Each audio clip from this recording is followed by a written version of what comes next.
indictment of State versus Tyreek Nelson Black. Appoint the public defender. Yes, Your Honor. All right, the public defender is appointed. Bail Commissioner's recommendation. Your Honor. I will indicate, first of all, it's an on-site arrest.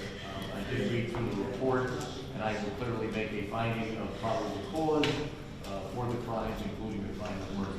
But go ahead. Your Honor, he has no criminal history. He is 21 years old. He is a lifelong resident. He reports that he is gainfully employed. He does report substance abuse and mental health issues. I do understand that he has no record. However, due to the nature allegations, we will be recommending $1 million. How much? $1 million. Thank you. State? Your Honor, in this incident, the defendant is charged with murder. The defendant called police, said that he had stabbed the victim. He further said that it was a couple of times.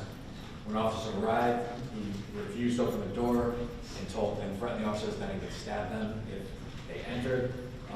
There was a 3-year-old child present for this incident.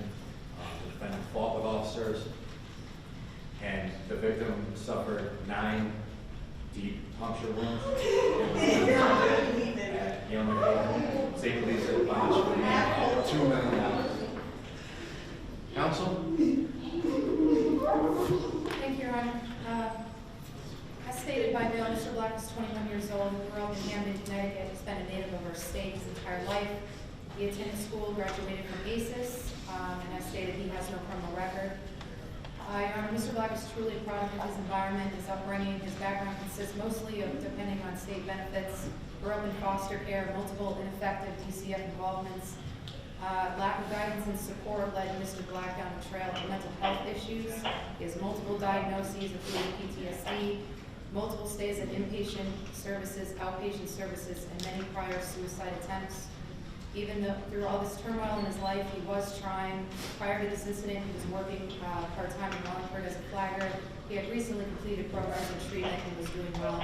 Mr. Black is also extremely remorseful for this incident. We ask that you take that into consideration when setting the bond for Mr. Black. Well, he is 21 years of age. I guess he does not have any previous record, is that correct? No, Your Honor. I mean, obviously, I read through the report. It is, I know he's emotional right now, but it's a very disturbing report to read when people are calling the police, indicating someone is screaming and asking or requesting help, and then he called actually the police and indicated, quote, "I just stabbed my bitch," close quote. The police were able to get the child, I guess, out through a window, the 3-year-old. He finally let the police in, according to the report. And I believe the defendant, even down at the station, did not disagree. She was calling the police because he had made an oral threat. And as a result of her attempting to call the police is when he admits that he took out a knife and he did stab her. It does indicate, as the state said, that it looks like there were a number of numerous wounds on the victim. The victim was alive when the police were there, but obviously she succumbed to these injuries. Also sounds like they had a prior relationship some time ago, and there was some attempt over the last few weeks, according to the defendant, to rekindle it. It certainly calls for a serious bond, a domestic homicide of someone. I'll set the bond at $2.5 million at this particular time. It's going to be transferred over to Part A. That's where the serious cases go, through 35 Church Street. I'm going to transfer it over there for January 14th.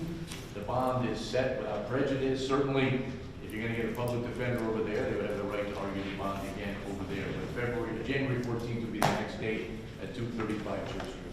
Thank All you. right, thank you. Your brother gonna die out in the fish.